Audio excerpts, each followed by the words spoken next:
Whenever I post a video from the inside of my truck, I get a lot of reaction from people about how I am fake living on a low income, or I am not really living on a budget, that I'm not telling the truth. I'm faking it. Like, I got a lot of those comments over the last few days after posting a recent video. So I kind of wanted to go over like how it is possible to have nice things even when you're living really frugally, because I guess apparently a lot of people don't understand that, and I feel like maybe it would be helpful. I'll share with you like the specific comments in a little bit. They're funny. I think they're funny. They're supposed to be not funny. They're supposed to be not very nice. So our goal has always been intentional spending money the way that we want to. And being frugal doesn't always mean being cheap. Everybody's lifestyle is different, so what they spend money on is going to look different for each person. If you're on a low income or live frugally and you want something nice, you can still have the things that you want. You just have to work to get them. You have to make a plan to get them. So let's talk about how you can plan to have things that you want, even when you are living frugally. Living below your means means that you are spending less money every month than you are bringing in, so that your budget is less than your income. And I think a lot of people don't quite understand the difference between a budget and an income. So I say that our monthly budget is $850. And that is the amount of money that we are spending every month. Those are our expenses. I did a whole video going over exactly what our expenses are that I will link at the end of this video. So if you're curious about what exactly we spend every month, you can go watch that. I know that everybody's monthly expenses are going to be different. Ours is extremely low because of the steps that we have chosen to take in our life and the sacrifices that we have made in the short term in order to meet some longer term financial goals.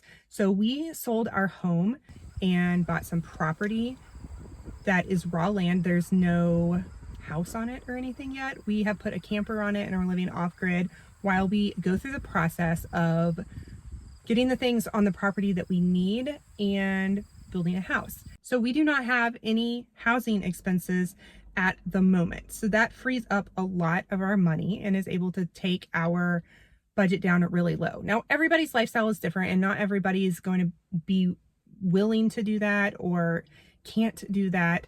And that's fine. There are other ways that you can decrease your expenses. You don't have to be as extreme as we are, but the goal is to live below your means, to get your expenses down lower than your income.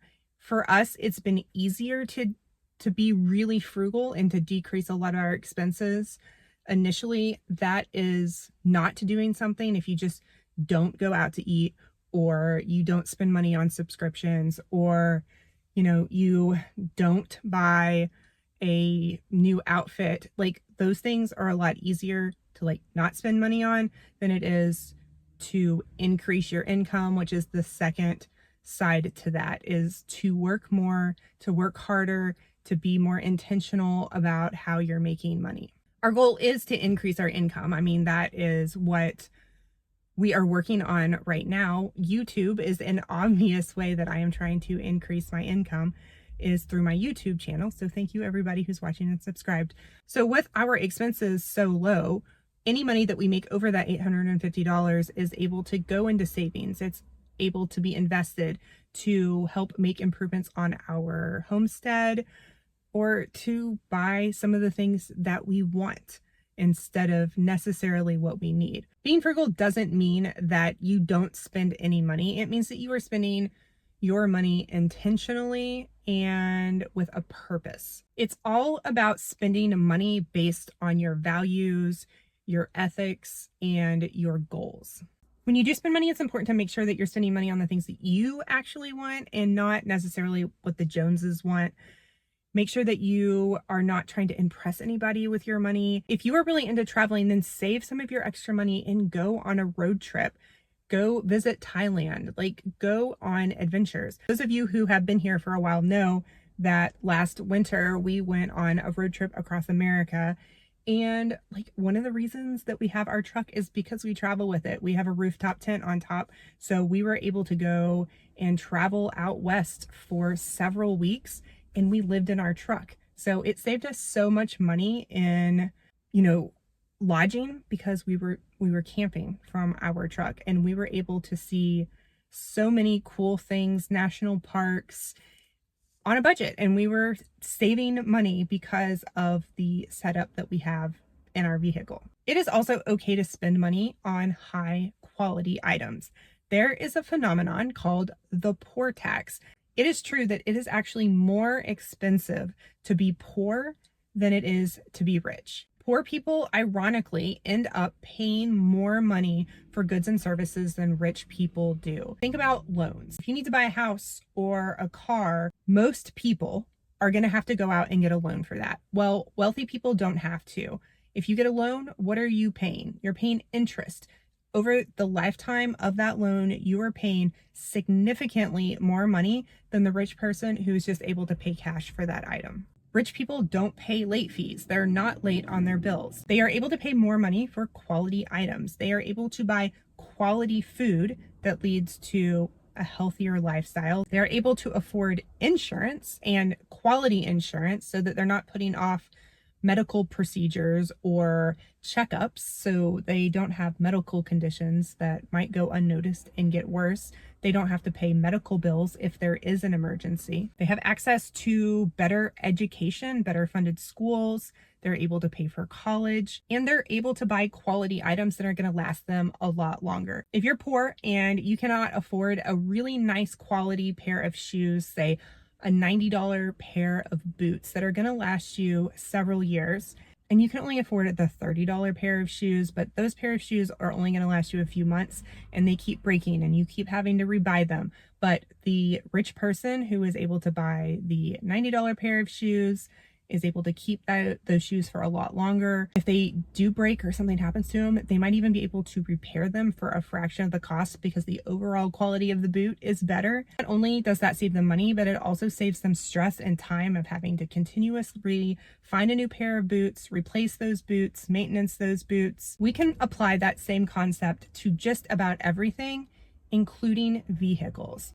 If you buy a vehicle that is high quality, reliable, safe, it is going to, in the long run, save you money than if you were to buy a lower quality vehicle that you're constantly having to maintain, repair, and might not last you for all that long. It's really important to be aware of this poor tax so that you can set yourself up a little bit better to win at this game of just unfairness, really, when it comes to money. Okay, first comment.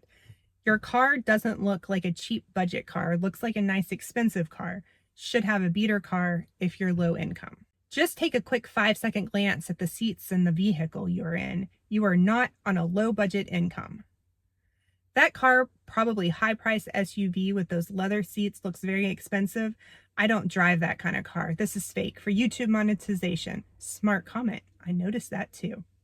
We live on a low income, as she sits in what is probably a $100,000 plus truck. I guess she really needed those leather seats. You really can't be more phony, hun. Yes, it's the first thing that struck me as well. That SUV looks at least above $60,000 to $70,000. I found out a lot of the YouTube content creators fake homesteading and off-grid living for the purpose of making money on these monetized channels. Not saying this is fake, but that expensive car while living in a trailer do not quite go well together. Wow, nice car. 4-door truck with a rack for someone talking about struggling on a low income. Guess you found someone to help you out. You claim to be homesteaders, although you film videos from a luxury truck. Even if it's used, it's still a luxury model, top of the line. You are not farmers. You can sell it and buy something cheaper used that is just as reliable and pocket $8,000 to $10,000 and save $100 a month in insurance. Sorry, your $24,000 cash purchase for a truck you really don't need does not match with whatever you are putting out on videos. I am seeing other true homesteaders, and none are driving luxury brands if they are not into farming or cattle, just saying. So our truck is a 2014, a 10-year-old Toyota Tundra. It is the 1794 edition, so it's got these nice pretty leather seats in it, and it was a top-of-the-line vehicle over 10 years ago when it came out. We paid $24,000 for it. We got it used on Facebook Marketplace from somebody who, you know, just had it driving around and took really good care of it. So is it a super nice vehicle? I mean, it's kind of in the middle. Like, it is a reliable quality vehicle, but we didn't go out and buy a brand new vehicle. It's not $100,000. It's not $60,000. Like, we paid $24,000 for it. We didn't get a loan for it. We paid cash for it because we had money saved up. And, you know, we needed a reliable truck. We use this truck for personal use, for work. You know, we live on a homestead. We need four-wheel drive to get up even to the top of our property because we live on a mountain. We travel in our truck. We need an extended cab. We've got 3 kids. So the details of the purchase and the reason of our vehicle are kind of not super relevant. That's not really the point of the video. The point is that when you are trying to make a decision on whether or not something is worth it, you have to think about your own personal values and your own personal decisions. Every single item that you purchase is an investment. Some of those investments depreciate and some of those investments appreciate. So like your home, when you have a home, that home is going to appreciate in value and is going to grow your wealth. Our truck and any vehicle will depreciate in value, which means once you buy it, the value of it is going down and you're never going to make money reselling that vehicle. You're never going to get your money back. However, a vehicle is a tool that you use in your everyday life to get to and from work, to get to and from the grocery store, to maybe travel, to work your property, to haul stuff. You just have to think about what you're going to be using your vehicle for and if that money is worth the investment. We plan on keeping this truck for a really long time. We wanted to invest our money in something that we felt was going to last us. Listen, I'm not a car person, okay, but I will say that my husband did a whole lot of research before we purchased this vehicle on engine quality, truck quality, like how long this engine's going to last, how much maintenance is required. Like, listen, this is a quality vehicle that is going to meet all of our needs. My goal is not really to explain our vehicle purchase though. So I just want you to understand that if something makes sense to you, then do it. So here's the reality. You will piss people off. If you are doing things differently than what is culturally normal, you are going to make people mad. And if you are not pissing people off, then you're probably not going in the right direction. People might be angry that you have a nicer car than they do. They might be angry that you're not working 60 hours a week like they are. People will be angry that you sold your house, that you don't eat meat, that you don't wear a lot of makeup, that you have a horse, that you have children, that you homeschool your children, that you went on a road trip, that you live in a camper. These are all things that people have been desperately angry with me about on just what I've shared on YouTube. Literally everything that you do is going to make someone mad because everyone's values in life choices are different. That's a good thing, but there's also so much judgment around everything that everybody does. People are like this just innately. It is who we are as humans. We want to fit into society and be part of a group. And people have a really hard time with anything that is different. People like patterns, and anything that is outside of their like normal pattern, it causes fear and anxiety in them. It challenges their personal beliefs and identity and makes them feel unstable. It makes people really think, something called cognitive dissonance, where you're not really aware of certain things. You don't think about them deeply just because that's how they always are. And so you're really not aware of something. And like, it makes people really uncomfortable. Like, for example, there's a lot of cognitive dissonance when it comes to the foods that we eat, particularly around like meat. We don't eat dogs and cats, but we do eat cows and chickens, and they're all really animals. We're not part of the process of killing animals for meat anymore, like on a homesteading experience. Like people raise their chickens and then they kill it and they eat it, and they're part of that whole process. And most of America is not part of that process anymore. They just go to the store and buy chicken, and they don't even think that it was once like a living creature. Like people want to have shared values and opinions with other people, and when they don't, it makes them kind of unable to connect with other people, and it kind of rocks their social standing. So they fight that. Stop trying to make everyone happy. You're not going to. You need to think about what you want, experiment with those things, make goals, fail, try again, grow, be creative. The world needs creative thinkers. We need people to think outside the box. That's the only way change is ever going to happen. Everybody sits here and complains about our society and how things suck right now, but everybody's just doing the same old thing. We got to change stuff. You got to think outside the box. So figure out the things that you want to do in life. Make a goal and a plan to get there. You have to ignore the negative comments. It is really not about you or even about your choices. It's really a reflection of the people who are making those comments, their fears, and their own failures. Go confidently in the direction of your dreams. Live the life you've imagined. As you simplify your life, the laws of the universe will be simpler. Henry David Thoreau, who I love to quote on here all the time.